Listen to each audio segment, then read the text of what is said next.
Directing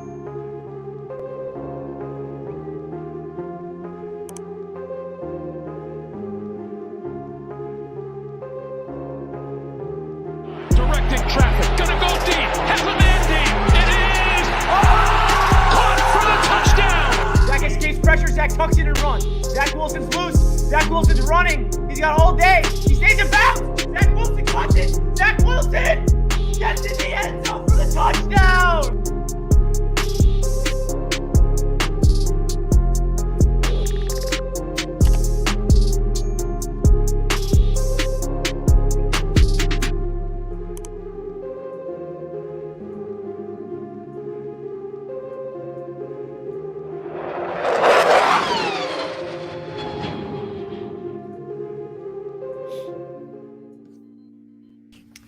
Yo, what is good, Jets Nation? Welcome back to Jets Media live stream, and today we're joined by Will, a special guest on the channel. Will, how you doing today, my man? Welcome to the channel.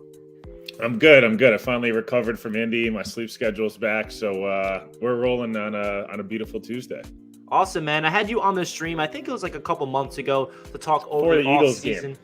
Oh, that was during the season. Yeah, before Wow. the Eagles game. So Before the Eagles game. So if you guys are not familiar with Will, he is a Jets insider. He has a podcast. So if you guys want to check out Will's stuff, down below in the description, I like his Twitter, and check out his podcast, one of the best Jets podcasts out there. So Will, for people that are not familiar with what you do, the type of work that you do want to just introduce yourself?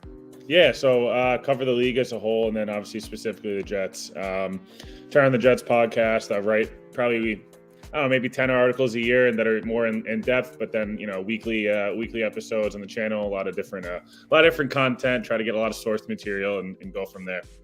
Awesome. And as you heard from Will, he was at the NFL Combine. He was in Indianapolis. So that's going to be the first question, Will. What was your biggest takeaways from the NFL Combine, just in terms of what prospects really stood out to you? Not really talking about Jet stuff, just related to what did you come away with the most coming from the NFL Combine?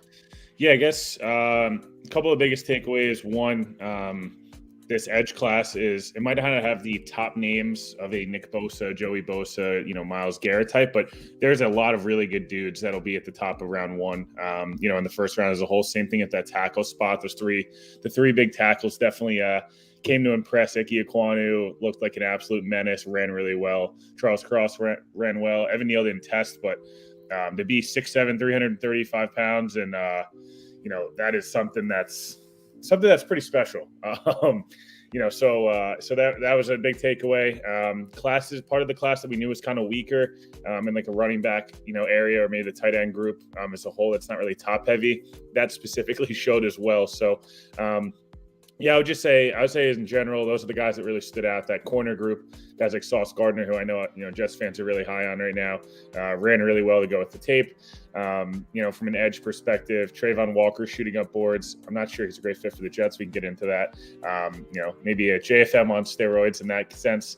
So that's something. Kayvon Thibodeau talked to the media. Derek Stingley talked to the media.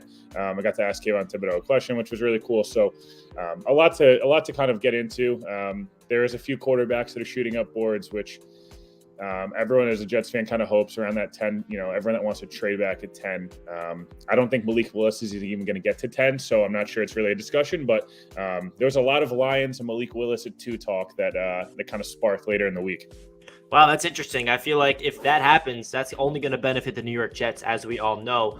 So, guys, we're just getting started here on the Jets Media live stream. If you're just tuning in, make sure you smash that thumbs up button. And don't forget to check out Will's work down below in the description. We got his Twitter and his podcast linked down below. So make sure you guys check out Will and hit that like button for your boy. Greatly appreciate that. So you mentioned, Will, that something you heard about the Lions, Malik Willis potentially being that pick at number 2. But when it comes to the Jets, any news that you've been hearing about the Jets' approach heading into free agency and the NFL draft around the league? Yeah, so one that's been mentioned, me and Connor talked a lot about this, and Badlands, who anyway listens to that, will be on there tonight as well. And a lot of interior offensive line during free agency, that's definitely something that's going to be targeted. Safety and tight end as well. I'm not sure the Jets will be top of the market shoppers. From everything I've heard, is more of those tier 2 guys. And I know no one wants to hear that, but I think Joe Douglas wants to pay tier 2 guys, tier 2 money. I think that's the difference. In the past, you hear tier 2 prospect with the Jets, and it's maybe a Tremaine Johnson, right? And that's the guy that gives everyone kind of, or an Anthony Barr, where they're not a superstar, but the Jets pay them superstar money or try to. That's where usually they get in trouble. I think Joe Douglas spoke a lot about the Bengals.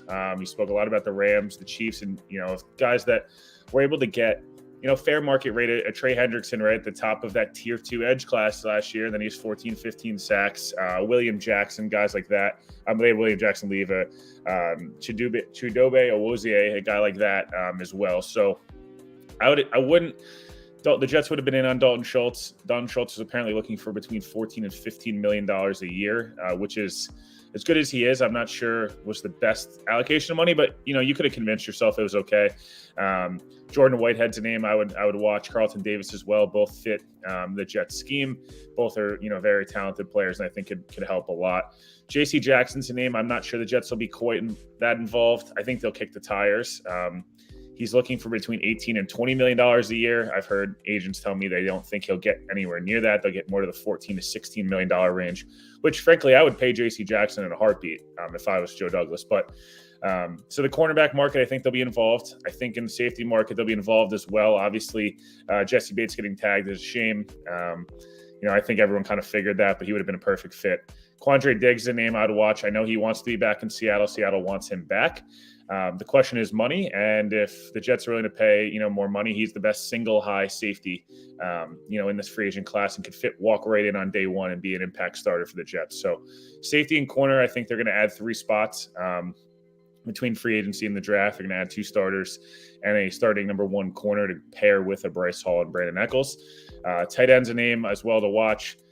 Obviously, unfortunately, the middle of the market's going to be where they have to shop here. I think, David Njoku seems a little pricey for $11 million a year, but Gesicki is that big slot. The Dolphins are in a weird spot there. I know this isn't about the Dolphins, but they tagged him as a tight end, and he very likely might win a grievance with them where he's going to get paid $18.9 million a year next year. That is pricey, man. I'm not that big on Gesicki. Yeah. From a receiver perspective, I think they add 1 veteran.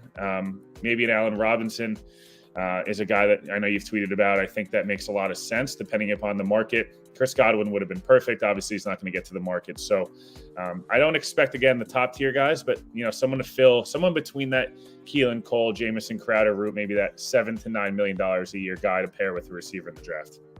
Yeah, very well said, man. And the past couple of days, we're finding out who are the players that are getting franchise tagged. Some players that some Jets fans wanted to target, like Jesse Bates, like Dalton Schultz, maybe Njoku as a plan B option. So the one position group that you mentioned that I think we all know is a gigantic hole for the New York Jets is the tight end room. So right now, the tight end group in free agency doesn't look as good as we were hoping. And we all know that this tight end class in the draft is heavy in the later rounds, in round 2 or 3 or 4. We know that the Jets should definitely consider drafting one of those guys. So when it comes to the Jets' approach in tight ends for the free agency market, are there any guys that are going to be hitting the open market that you would want them to consider? Because like you said, there's not that many guys left on the market.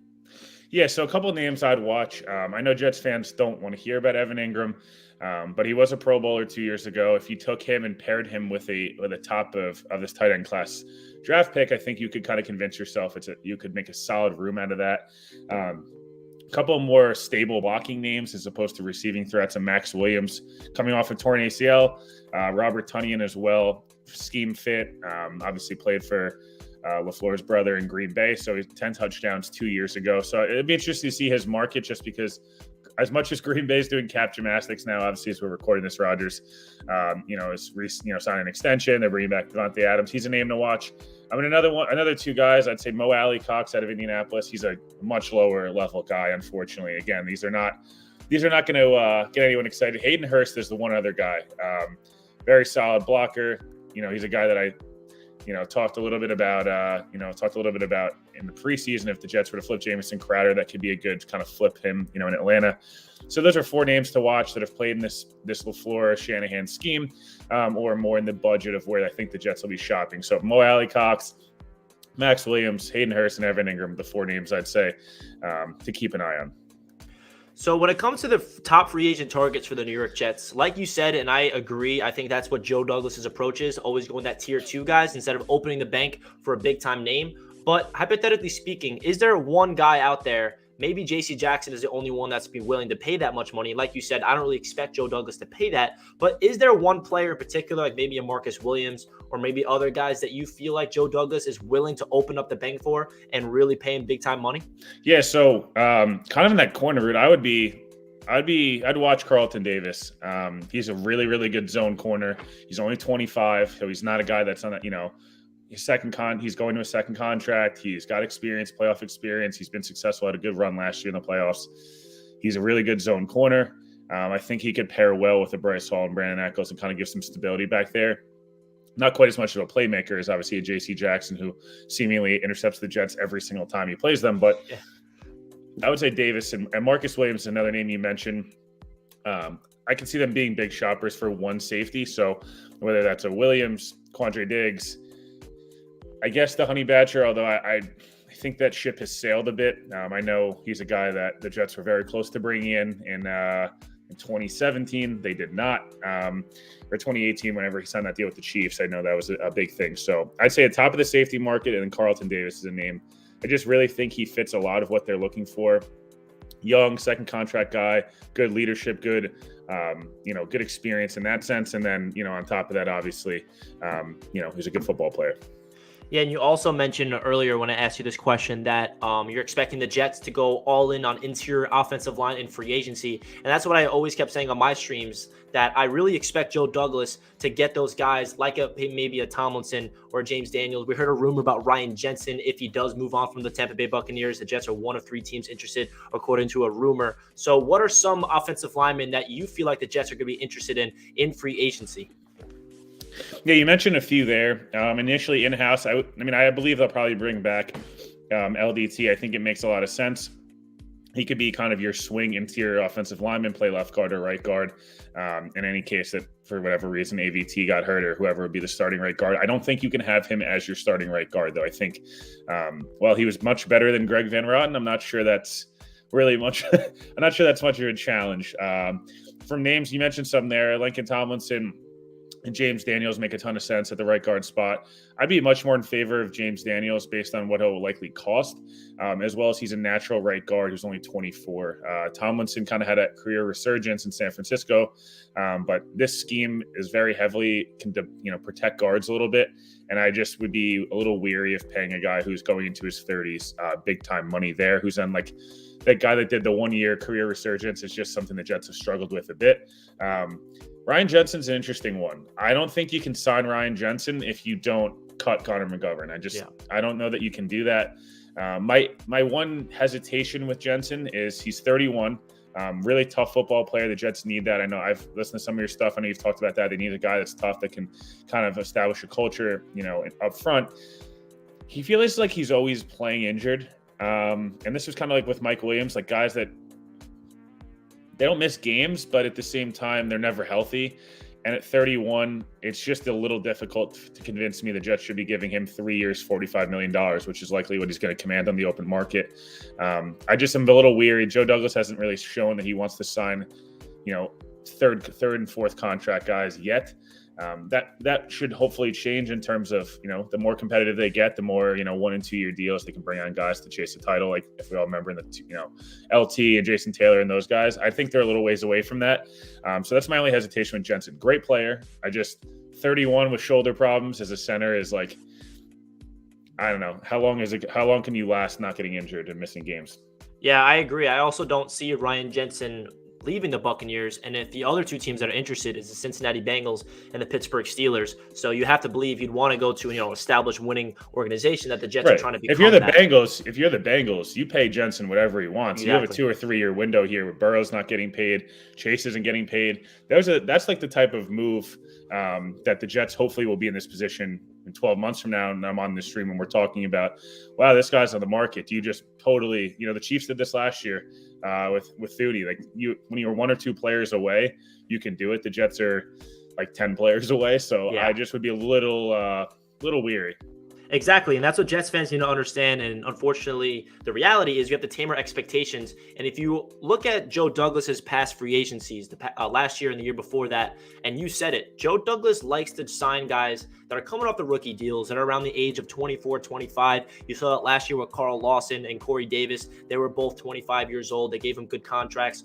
So are there any players? You mentioned Carlton Davis. I feel like that's a perfect example of a player that is young and upcoming. Same with James Daniels. Do you expect Joe Douglas to have the same approach of kind of find guys in free agency that hasn't necessarily hit their peak yet in the NFL, that are not in their 28, 30s, but kind of sign players that are trying to hit their peaks on the New York Jets that are like around 24 and 25 years old? Are there any other players in the market that fit that mold?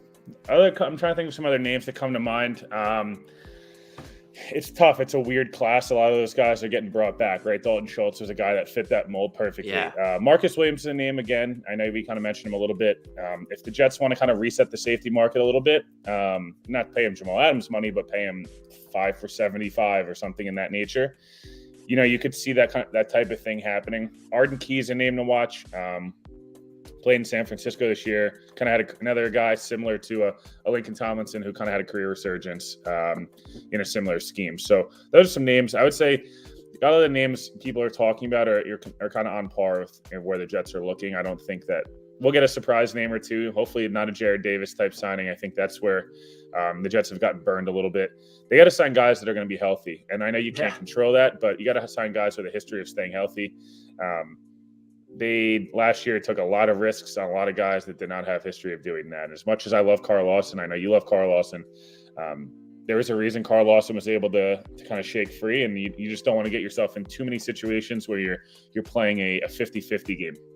Yeah, exactly. I agree. Now, shifting over to the NFL draft, obviously we cannot really talk about the draft until the free agency is all wrapped up, which is next week. So we can finally get a good idea of where the Jets are going to go about. And you mentioned it in the beginning of the stream when you talk about the NFL Combine. There is a player that all Jets fans are gushing over, and that is Sauce Gardner. So should the New York Jets consider drafting him at number 4? Because I don't really see him available at number 10.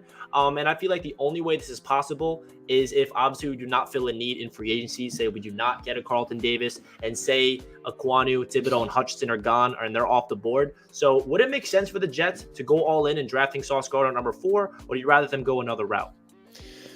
I guess it's going to obviously depend on how the offseason goes up to that point. I don't think Sauce at 4 it's a slight overdraft, but not really. He probably slots in between going somewhere between 5 and 9. So it's just tough. It's hard for Jets fans. They feel like they've gotten burned with some guys in the past, and that's why they're a little bit hesitant. But you look where the Jets have had the most success, and they've had that number 1 lockdown corner. Sauce was frankly impressive in Indy. His tape is really good. He's got prototypical size. He's even got better than prototypical size. His tape's awesome. I know everyone's seen the stats of the no touchdowns allowed and things like that. I think people, were really curious going to the Alabama college football playoff game. You did it at Cincinnati. Can you do it against the big boys? And he was awesome. His tape's really, really fun to watch against Alabama. So I don't think it's a reach. I don't know that that's my number 1 option there. But at the same time, if you feel comfortable with where you're at in your evaluation, and you like him better than a Hamilton, or you like him better than some of the other edge rushers there, or another tackle, you got to go with it. You got to just take, at the end of the day, the Jets need talented players, and Sauce is a hell of a football player. Yeah, exactly. And getting back into the draft, and again, I'm going to re-say it, free agency is really going to determine where we're going to go with these 4th and 10th pick. But in a perfect world, where do you want to see the Jets go at number 4 and 10? Perfect world, perfect world's probably KT and either Garrett Wilson or Drake London for me. It's what I've heard a lot of. All 3 of those guys would be impact players year 1. What I've heard the most out of is Aquanu, Thibodeau. At 4, I think the Jets want to go trench player there. I think that's ideally for them. For some reason, it seems like Jets fans are very out on Evan Neal, and I'm not really sure why. He's more versatile than Nicky Aquanu is. He played guard and both tackle spots at Alabama. He played guard early on in his career and was very good. So he's a freak athlete. I think people would be happy to see. I mean, I know people may be not happy with this right now with Evan Neal, but Mekhi Becton stuff is real. So I would say a trench player at 4 is ideal. So Aquanu, Neal, or Thibodeau, or even Hutchinson if he fell. I doubt he will, but if he did. And then at 10, I think you have the options of a corner, a receiver, or for some reason there was a mock draft today by Brad Spielberg from PFF that had the Jets taking Kyle Hamilton. If Kyle Hamilton at 10 and you get an edge in Kyle Hamilton, I think you're feeling good about where your defense is at. I'm not saying he's my first pick at 4. He is not. But at 10, I think you can't pass up a guy who's a top 2 or 3 player on pretty much everyone's board, and would add a lot of value to this defense. Yeah, you never know what's going to happen on draft night. If Kyle Hamilton's on the board at number 10, we heard from Robert Saleh saying that he has to be a unicorn in order for him to be considered in the draft room. And we all know that Kyle Hamilton checks off all those boxes. So when it comes to later on in the draft, Will, who are some second-round targets? I feel like the tight end position is something that a lot of people are obsessed with, whether that's Trey McBride or some even Jets fans rather them not even take McBride in the second round because this tight end class does go deep. They can get a Jeremy Ruckert later on. They can get a Ferguson. They can get a Dulcich later on. So where are you at with the Jets in the second round? Some players that really stood out to you in the combine that you feel like the New York Jets should definitely consider in that second round with those 2 picks? So depending upon where free agency, again, obviously, safety is a position. This draft is very deep at safety. Safeties 2 through 5 on my board are clumped right at the top of that second round. So guys like Lewis Seen, who ran sub 4.4, absolute heat-seeking missile, would be a perfect fit in this defense. Jalen Petrie, Jaquan Brisker, Daxton Hill are names to watch there. Very versatile players, guys that could step in day 1 and start. So at pick 35, those are some names to watch. Obviously, if a Zion Johnson fell or something like that, you had an addressed guard. I think that's a name to watch. I don't see a way he gets out of round 1. Some other names: Andrew Booth and Kyer Elam at the corner position. If you do not address corner early on, or corners to watch. Both guys have some impressive tape. Are only really falling right now just because there's only 32 spots in the first round. And then I guess from a linebacker perspective, I think it's a bit early for a guy like Leo Chenal or a Chad Muma, but you could potentially look there. I think it is a little bit early there. Receiver wise, it's hard to tell who's going to fall and who will not. I know Jets fans are in love with Christian Watson right now.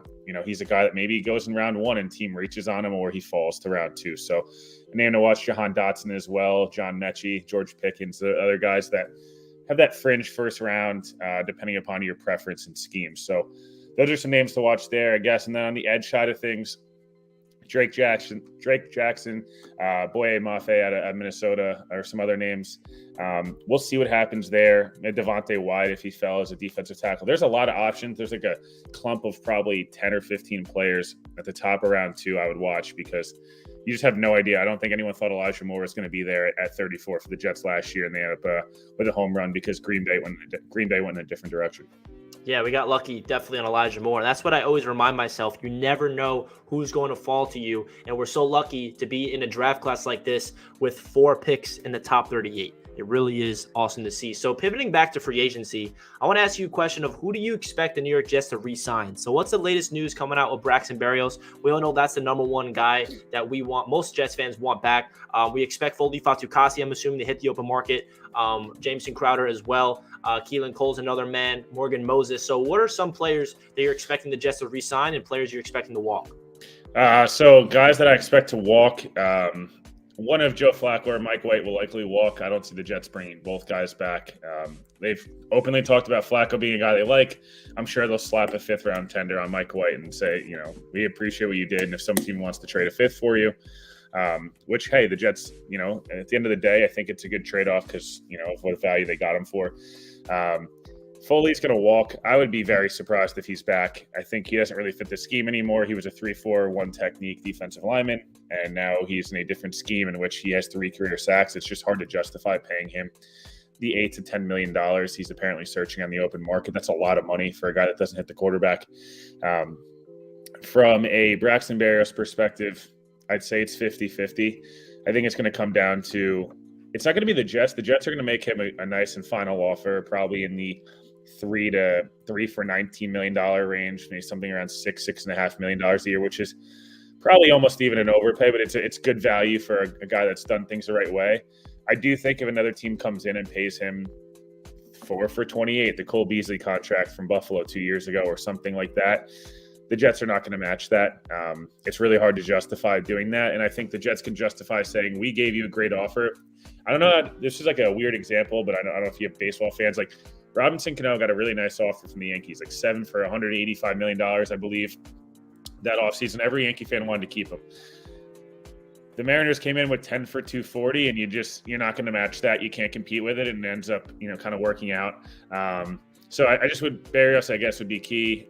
Morgan Moses is another guy. I think the Jets will make an offer on him. Same with LDT. If they want to go start elsewhere, I don't know that Morgan Moses is going to be a starter here next year. Look, he could win the job from Becton or Fant, but it's all going to be about, kind of starting reps. And then, in terms of, I'm trying to think if there's any other guys that kind of come to mind there. Keelan Cole, I would say, is likely gone, maybe on a 1 year, $3 million deal as a wide receiver 5. So, I keep seeing everyone talk about Alec Pierce. Alec Pierce is super interesting, hyper athletic, has really good tape.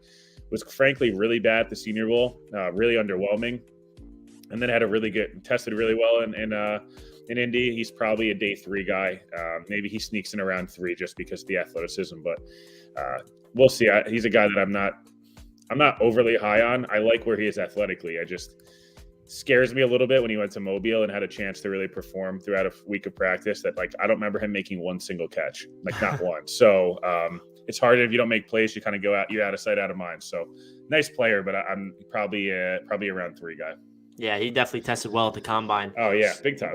So guys, to finish off the stream, we're going to open this up to a Jets Q&A. Any questions you want to ask Will or myself about the New York Jets approach in the offseason, let us know in the chat. And remember that super chats come first. You skip the line, so you are priority when you send in that super chat. And make sure you hit that like button on your way into the stream. We got 75 people tuning in with 30 likes, so make sure you smash that thumbs up button so we get as many Jets fans in here to talk some Jets football. And I have one other question for you, Will, while all the questions are pouring into the chat. Say Braxton Berrios does walk, and like you said, he takes an offer elsewhere. Where should the New York Jets go to replace him? Is that in free agency, or is that later in the draft for that wide receiver 4 or 5 route that is a slot guy that is also a special teamer? So in terms of, Russell Wilson apparently is likely getting traded to the Broncos. Wow. Actually? Yeah. Wow. Okay. Interesting. Whoa. Breaking NFL news. Yeah. Wow. So there's that. Sorry, it was very distracting. No, that is. I mean, I don't blame you. Whoa. Breaking news, everybody. Whoa. Wow. That is nuts. And then. I'm just reading it right now. That is nuts. Oh my gosh. So after weeks of negotiations, one of the largest trades in NFL history, the Seattle Seahawks and Denver Broncos have agreed in terms for a deal involving Super Bowl winning quarterback Russell Wilson. That is from Adam Schefter. That came out of nowhere because we heard that Washington was trying to trade for him, and Pete Carroll said no. And the Seattle Seahawks multiple first-round picks, players. Jesus Christ. Whoa.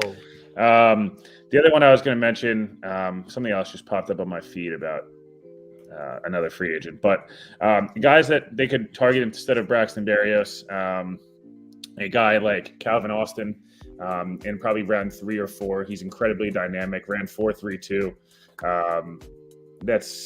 He's an impressive guy. I think he's someone that Jets fans should keep an eye on. Wan'Dale Robinson, another name. So there's a few different names that'll be in day 3 of the draft that people will fall in love with, that are very similar body type slot guys that are super fast and can contribute on special teams. Awesome. So the first question that I see is Jermaine Johnson overrated as a supposed top 10 pick? I'm very high on Jermaine Johnson personally. So what are your thoughts about him?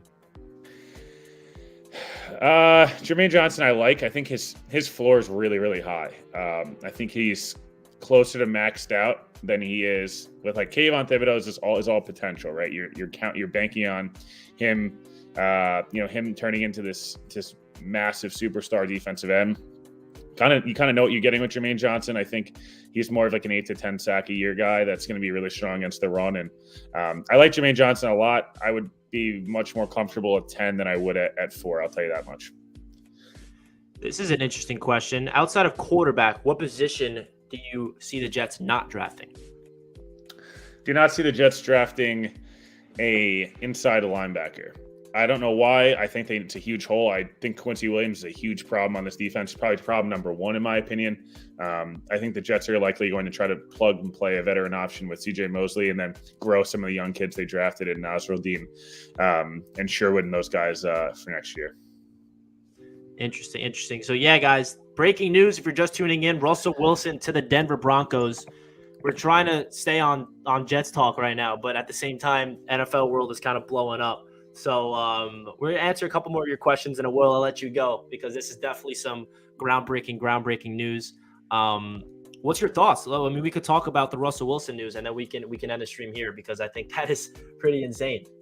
Yeah, the Russell Wilson stuff's crazy. The Broncos have one of, if not the better rosters in football. They were missing a quarterback, and they've got a great defense, home field advantage, skilled guys everywhere. So, man, that's a crazy trade. I think the Broncos are a team that they probably vault all the way to the second favorite in the AFC West from a team that it's probably an 8-win team without a good quarterback. If Russell Wilson's anything like the way he's supposed to be, it's probably 11 to 12-win team even in that great division. And of course, another quarterback in the AFC that we have to worry about. Like, are you kidding me? This AFC is loaded with quarterbacks. So, Will, I appreciate you tuning in, my man. Anything you'd like to say before I let you go? Always a pleasure to have you on the stream. Looking forward to have you on closer to the draft. No, it's interesting. The Jets play in Denver and in Seattle this year. So the Seattle game gets far easier. The Denver game gets near impossible, although they never seem to win in Denver. So I'm not really worried about that. But, I appreciate you having me on. We'll continue to do some stuff like this and, thanks for everyone for kind of tuning in. Yeah, absolutely, guys. Make sure you check out Will down below in the description. His Twitter is linked down below, and his podcast, Turn on the Jets podcast. So make sure you check him out. He's got great guests lined up. So, guys, make sure you hit that like button for your boy as you're ending the stream. We got 30 likes with 75 people watching, so smash that thumbs up button. Subscribe to the channel if you're new, and stay tuned for more Jets content. Have a great rest of your day, guys.